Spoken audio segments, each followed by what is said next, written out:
সমাজ বলে আমার ভবিষ্যৎ অন্ধকার, চারিদিকে হাহাকার, কারণ বাবার নেই টাকার পাহাড়। এই জন্যেই খুব সহজেই কেউ আমার পরিবারকে ছোট করে কথা বলে, ওদের তো নাই বলতে কিছুই নাই, দিন আনি দিন খাবে।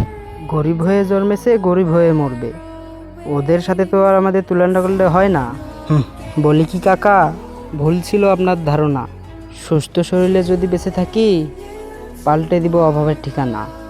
গরিব হয়ে জন্মেছি ঠিক আছে, ভগবানের কৃপায় গরিব হয়ে মরবো না।